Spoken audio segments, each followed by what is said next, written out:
8 real reasons you can't stay consistent. Let's get right into it. Number 1, you set goals that are too vague. Your brain is a powerful GPS, but you're giving it terrible directions.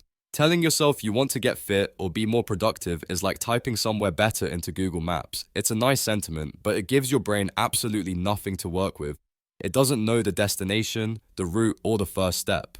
Without a clear target, your mind defaults to what's easy and familiar, which is usually scrolling through social media on the couch. This isn't a failure of willpower, it's a failure of clarity. A goal needs to be so specific that there is zero ambiguity about whether you did it or not. I'm gonna read more is a wish. I'm gonna read 10 pages of a book every night before bed is an order your brain can execute. It's a clear, measurable task. Your brain's prefrontal cortex, the part in charge of planning, thrives on concrete instructions. When it knows exactly what to do, like go to the gym on Tuesday and Thursday and follow the workout saved on my phone, it can dedicate its energy to execution. Stop giving your brain philosophical concepts and start giving it a checklist. Number 2, you expect results too quickly. We live in a world of same-day shipping and instant downloads, and we've started to think personal development works the same way. You expect to go to the gym 3 times and see a superhero's physique in the mirror. You study a language for a week and get frustrated when you can't debate philosophy with a native speaker. This desire for instant gratification is a primary killer of consistency. When the dramatic results don't show up on your impossibly fast schedule, you conclude that your efforts aren't working and you quit. Progress isn't a software update, it's a biological process. It's slow, gradual, and often invisible on a day-to-day basis.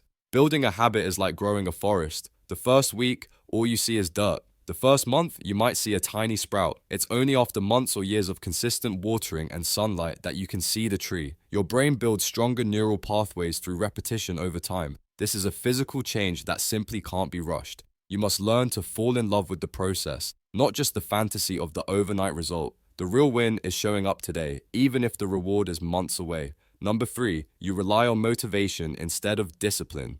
Motivation is that high-energy friend who convinces you to sign up for a marathon at 2 a.m.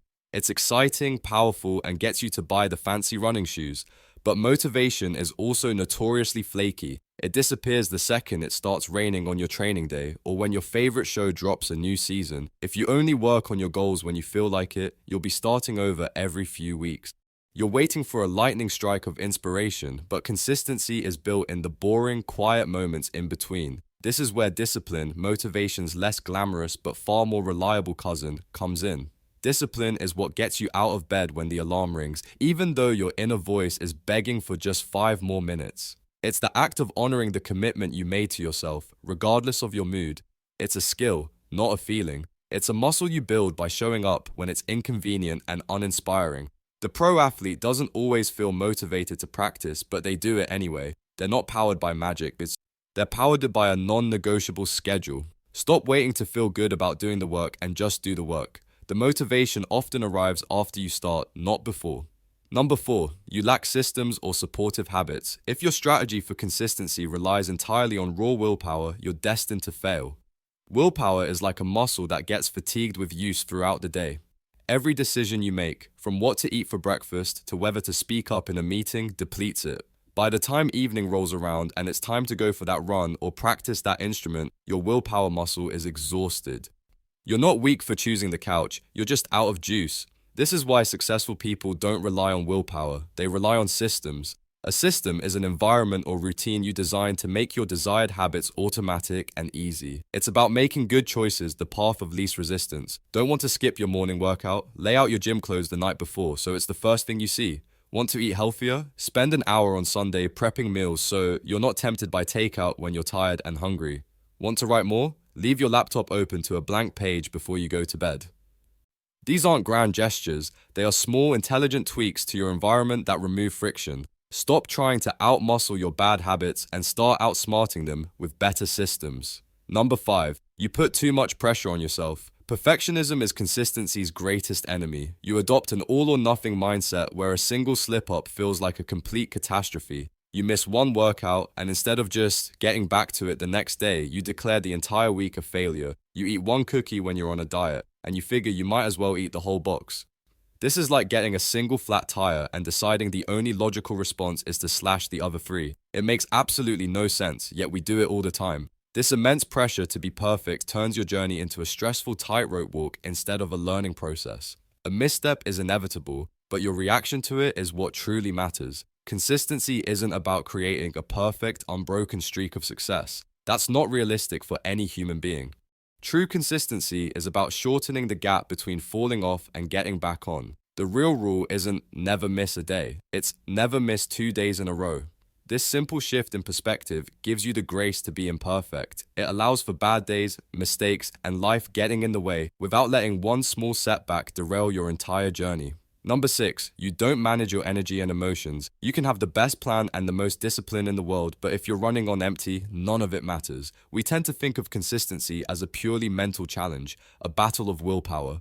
But it's deeply physical and emotional. Your ability to make good decisions, resist temptation, and stick to your habits is directly tied to how much energy you have in the tank.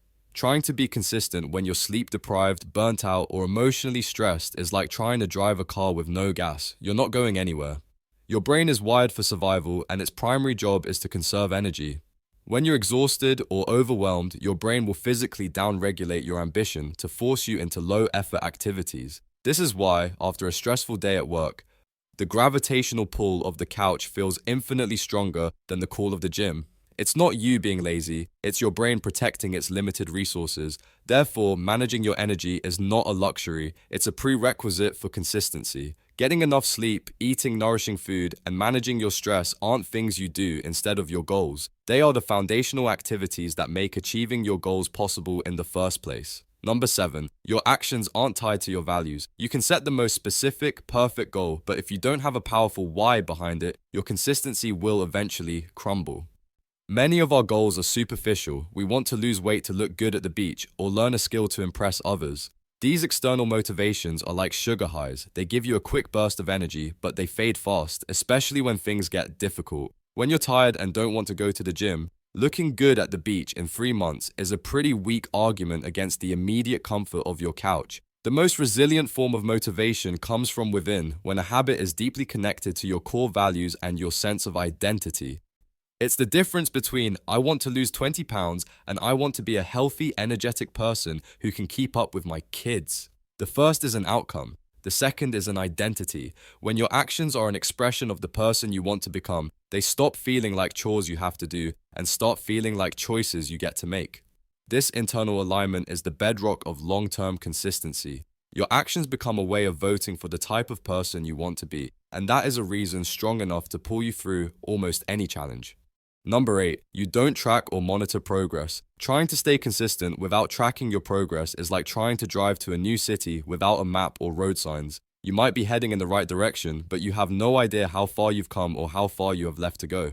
That feeling of uncertainty is a huge motivation killer. Since real progress is slow and often invisible day to day, your brain can easily trick you into believing your efforts are pointless. You've been eating salads for 2 weeks and the scale hasn't budged, so you conclude it's not working and give up.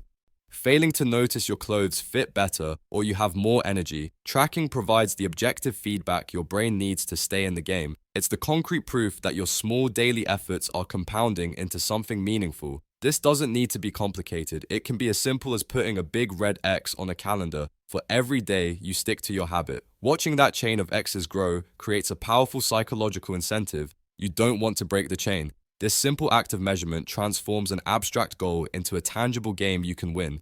It visualizes your wins, celebrates your effort, and creates a positive feedback loop where progress itself becomes the motivation to keep going. That's all for today. I'll be making similar videos in the future. Subscribe to see them.